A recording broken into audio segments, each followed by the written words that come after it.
Kaleshwaram commission నోటీసులు జారీ చేయడంపై BJP party MP Etela Rajender కీలక ప్రకటన చేశారు. ఇప్పటివరకు కాళేశ్వరం కమిషన్ నుండి నాకు ఎలాంటి నోటీసులు అందలేదని మరోసారి పేర్కొన్నారు. తన చేతికి నోటీసులు వస్తే చట్టాన్ని గౌరవించి విచారణకు హాజరవుతానని చెప్పారు. కమిషన్ వేసింది కాళేశ్వరం అవినీతిపైన లేకపోతే లోపాలపైన అని వెల్లడించారు.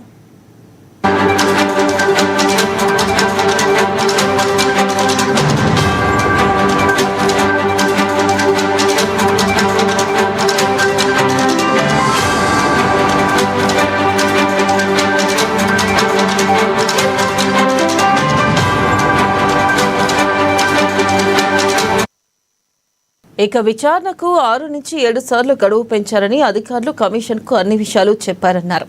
ప్రాజెక్ట్ నిర్మాణం అంతా ఆర్థిక శాఖతో ఉండదు. కమిషన్ దగ్గర సమాచారం అంతా ఉన్నాక మేం వచ్చి ఏం చేస్తామని ప్రశ్నించారు. ఇక BJP party MP Etela Rajender Kaleshwaram బ్యారేజీలపై తప్పకుండా లోతైన చర్చ జరగాలని డిమాండ్ చేశారు. కారకులైన వారికి తప్పకుండా శిక్ష పడాలన్నారు.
బ్రేకింగ్ న్యూస్ చూస్తున్న కాళేశ్వరం కమిషన్ నోటీసులు జారీ చేయడంపై BJP party MP Etela Rajender కీలక ప్రకటన చేశారు. ఇప్పటివరకు కాళేశ్వరం కమిషన్ నుండి నాకు ఎలాంటి నోటీసులు అందలేదని మరోసారి పేర్కొన్నారు.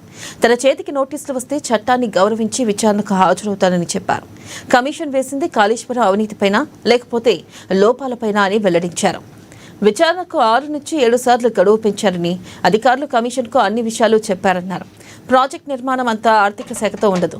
కమిషన్ దగ్గర సమాచారం అంతా ఉన్నాక మేం వచ్చి ఏం చేస్తామని ప్రశ్నించారు BJP party MP Etela Rajender. Kaleshwaram బ్యారేజీలపై తప్పకుండా లోతైన చర్చ జరగాలని డిమాండ్ చేశారు. కారకులైన వారికి తప్పకుండా శిక్ష పడాలన్నారు ఎంపీ ఈటెల రాజేందర్.